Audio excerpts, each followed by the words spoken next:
नमस्कार दोस्तों। आज ये अपनी ज़िंदगी में महसूस करते होंगे कि कहीं न कहीं आप मन से, दिल से थके हुए हैं। अपने आप को कहीं न कहीं हारे हुए महसूस कर रहे हैं, अपने आप को लाचार महसूस कर रहे हैं। ऐसा लगता है कि हमारे अंदर कुछ मर गया है, कुछ ज़िंदा है ही नहीं। ऐसा लगता है कि जैसे हमारे अंदर हम हैं ही नहीं। दोस्तों, जब एक ही कमरे में, एक ही माहौल में, एक ही ज़िंदगी हम बार-बार जीते हैं, तो हम बोर हो जाते हैं और अकेलापन महसूस करने लगते हैं और ऐसा लगता है कि बस इसके अलावा, इसके सिवा कोई ज़िंदगी है ही नहीं, इससे बाहर कोई ज़िंदगी है ही नहीं और हम बिल्कुल थक जाते हैं।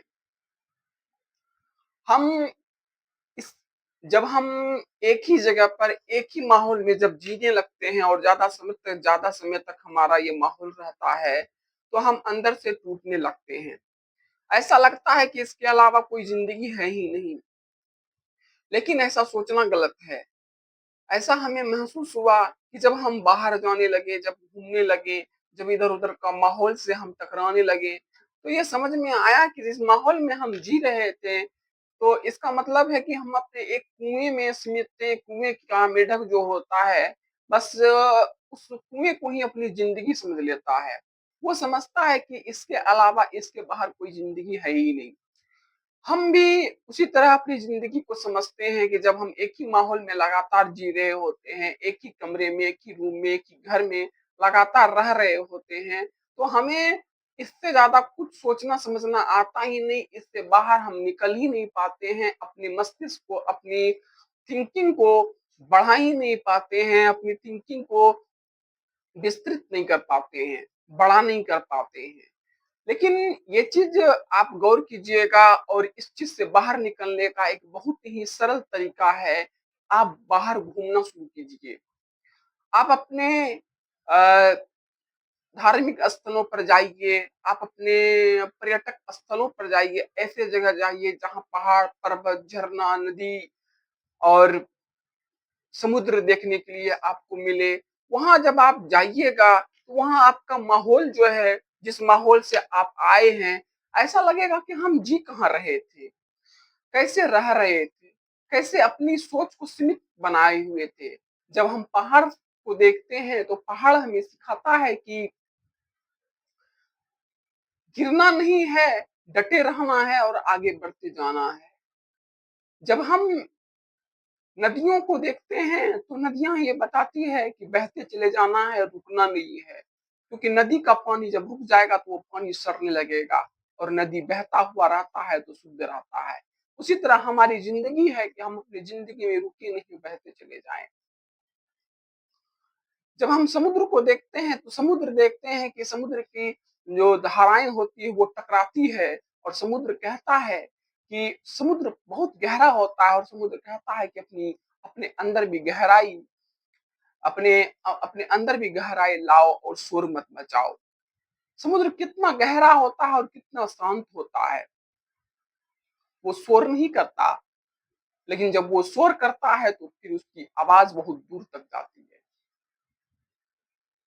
और सड़क हमें सिखाता है कि सिर्फ मंजिल ही नहीं, चलना बहुत ज़रूरी है और चलने में जो मज़ा है, वो फिर मंजिल में नहीं है। इसलिए प्रकृति हमें अलग-अलग चीज़ों से अलग-अलग चीज़ें सिखाती है और अपनी थिंकिंग को, आपकी सोचने की शक्ति को बहुत ही विस्तृत करती है, बहुत ही आप बड़ा सोचने लगते हैं, बहुत ही गहराई से सोचने लगते हैं, अपने जीवन के अंदर आप खुद को ढूँढने लगते हैं। जब हम एक बंद कमरे में ज़्यादा दिन तक ज़्यादा माहौल में जब हम एक ही माहौल में हम ज़्यादा समय तक जब जीने लगते हैं, तो हम बिल्कुल अ, बिल्कुल ही संकीर्ण हमारी भावना हो जाती है, संकीर्ण हमारी सोच हो जाती है और इस संकीर्ण सोच से हम बाहर नहीं निकल पाते हैं। और जब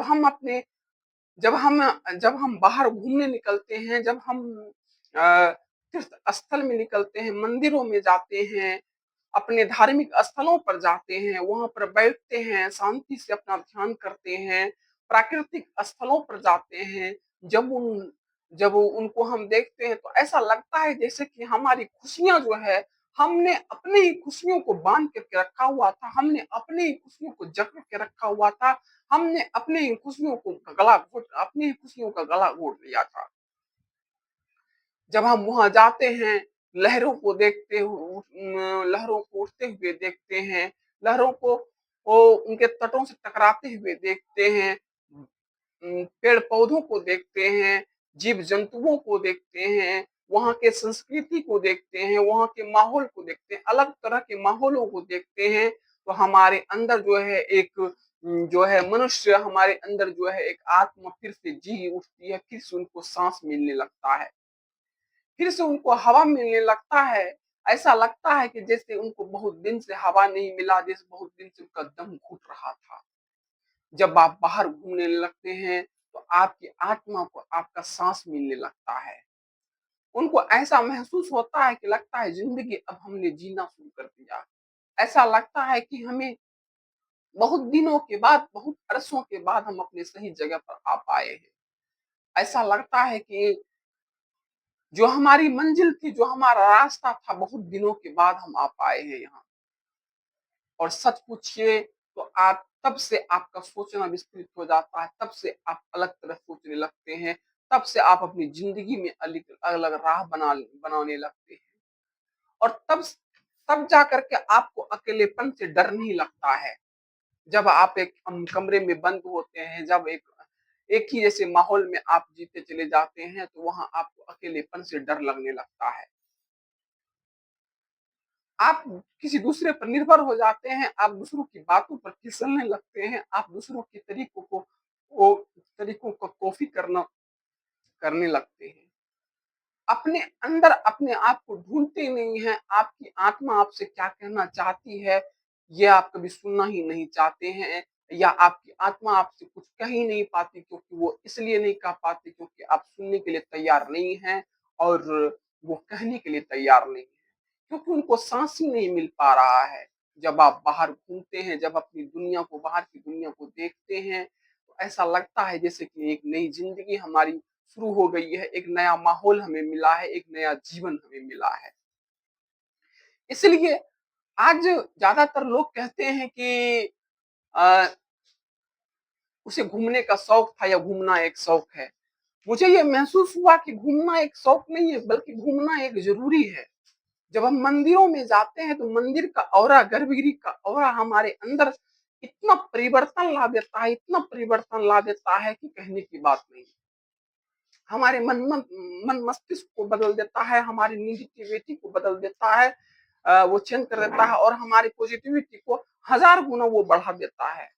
जब हम बाहर घूमने के लिए दोस्तों जब हम बाहर घूमने के लिए गए, तो जब हमने फ़ोटो खिंचाया, कैमरा पे फ़ोटो खिंचाया, तो आप अधिकतर ये गौर कीजिएगा, आपको लगता है कि फ़ोटो खींचा हुआ जो है, वो कैमरा का असर है। जी नहीं, कैमरा का असर नहीं होता है। वो जिस जगह पर आप घूमते हैं, जिस जगह पर जाते हैं, उस जगह का ऑरा आपके ऊपर चमकता है। उस जगह का ऑरा आपके कैमरे पर चमकने लगता है। जितना कैमरे का असर होता है, उससे हज़ार गुना उस जगह के ऑरे का होता है। आपका अगर आपका ऑरा अगर 10 पॉइंट है, तो उस जगह का ऑरा हज़ार पॉइंट है, लाखों पॉइंट है, जिससे कि आप भी उससे प्रभावित होते हैं और आप प्रभावित जब होते हैं, तो आपकी जो है, आपके चेहरे की चमक जो है, वो सैकड़ों गुना, हज़ारों गुना बढ़ जाती है। आपको सोचने का तरीका है जो बिल्कुल बदल जाता है। आपको काम करने का तरीका बदल जाता है, आपका जीने का नज़रिया चेंज हो जाता है, आपका जीने का तरीका बदल जाता है। आपको खुद में पता लगने लगता है कि हम क्या थे, क्या हैं और किस तरह हमें जीना है। इसलिए बाहर घूमना बहुत ज़रूरी है। जब भी ऐसी जगहों पर जाएँ, मेरी यही सलाह है आपसे, मैंने खुद महसूस किया इन चीज़ों को। जब भी आप ऐसी जगहों पर जाएँ, तो जाकर के कुछ देर वहाँ पर ठहरें, कुछ देर जाकर के वहाँ बैठें। संभव हो तो 2 दिन, 4 दिन तक भी वहाँ पर जाकर के बैठना चाहिए, वहाँ रहना चाहिए, वहाँ घूमना चाहिए। अभी के जीवन में हम इतने अस्त-व्यस्त हो चुके हैं और हम आर्थिक रूप से इतना कमज़ोर हो जाते हैं कि हमें कहीं जाने का मौका नहीं मिलता है, कहीं घूमने का नहीं मिलता है, कहीं इस तरह से हम अपने एफर्ट नहीं कर पाते हैं जो कि हम घूम सकें। मेरा ये नहीं कहना है कि आप पूरा एकदम पूरा शौक-मौज से घूमिए, पूरा पैसा खर्चा कीजिए। जी नहीं, आप कम संसाधन में, कम पैसे में भी अच्छी जगह पे जा सकते हैं और उस जगह पर जा कर के कुछ समय जा कर के अगर कुछ दिन नहीं तो कम से कम कुछ घंटे वहाँ पर जाके ठहरिए। धड़फड़ी में घबरा करके मत जाइए और घबरा करके वहाँ से मत आइए। हड़बड़ाहट में मत आइए। मैंने लोगों को ऐसे-ऐसे लोगों को देखा है जो घूमने के लिए तो बहुत एक्साइटेड मतलब बहुत ही व्याकुल रहते हैं कहीं जाने के लिए, बहुत ही मन में बड़ी इच्छा होती है। लेकिन होता क्या है कि जब वो जगह जाते हैं, उस चीज़ को महसूस ही नहीं कर पाते हैं, उस चीज़ को जिस नज़रिए से, जिस ढंग से देखना चाहिए, वो ढंग से देख ही नहीं पाते हैं। वो जाते हैं और 10 मिनट ठहरते हैं, 10 मिनट ठहरने बाहर निकल जाते हैं और आधे घंटे, घंटे के अंदर उस जगह से निकल जाते हैं। ऐसा जब आप करते हैं तो उस जगह का प्रभाव जो है वो आप पर छाप नहीं छोड़ पाता है। आप उस जगह पे से क्षण भर मिनट में आप जब निकल जाते हैं, वो ऑरा का प्रभाव आपके ऊपर नहीं आ पाता है। अगर उस जगह का ऑरा आपको चाहिए, उस जगह आपको अपने आप को महसूस करना है, अपने अंदर अपनी आत्मा को जगाना है, अपनी आत्मा को साँस देना है, अपने अंदर साँस अगर देना है, तो कुछ पल वहाँ ठहरिए। कुछ घंटे वहाँ समय व्यतीत कीजिए और अपने अंदर पूरा महसूस कीजिए उस जगह को, बिल्कुल महसूस कीजिए जैसे कि मतलब उस चीज़ में अपने अपने अंदर उस चीज़ को उतार लीजिए और उसके बाद देखिए आपको कितना सुंदर महसूस होगा। ऐसा लगेगा कि ज़िंदगी इसके सिवा कुछ ज़िंदगी था ही नहीं, हम कहाँ आ गए और हम क्या थे, कहाँ आ गए और अगर यहाँ नहीं आते तो हम अपने आप को अधूरापन महसूस करते, अधूरा महसूस करते। बहुत से लोगों को मैंने ऐसे देखा है कि वो धड़-फड़ में जाते हैं, धड़-फड़ में चले आते हैं और उनको कुछ भी हासिल नहीं होता है। इसका मतलब इसका कोई फ़ायदा ही नहीं है अगर ऐसे जगहों पर आप जाते हैं, धड़-फड़ करके जाते हैं, धड़फड़ा करके आप चले आते हैं, कोई मायने नहीं है वहाँ जाने का, कोई अर्थ ही नहीं जाने का। आपका पैसा भी खर्च हो जाएगा, आपका समय भी जाएगा, कोई अर्थ नहीं। आप कहीं अगर जाते हैं तो कुछ पल ठहरिए, कुछ समय व्यतीत कीजिए वहाँ पर, कुछ महसूस कीजिए, वहाँ की संस्कृति को देखिए, वहाँ के लोगों को समझिए, वहाँ की जगहों को समझिए, वहाँ जगह को देखिए। तब जाकर के समझ में आएगा कि हाँ, हम जो ज़िंदगी जी रहे थे और अभी का ज़िंदगी वो कितना फ़र्क है। वो आसमान-ज़मीन का फ़र्क आएगा, महसूस होगा। इस चीज़ को आपने जीवन में कभी उतारा है? अगर नहीं उतारा है तो उतारने की कोशिश कीजिएगा और मेरी बातों को समझने की कोशिश कीजिएगा कि हम क्या कह रहे हैं। आपको ये वीडियो कैसा लगा? कमेंट करके बताइएगा और लाइक कीजिएगा और सब्सक्राइब कीजिएगा। नमस्कार।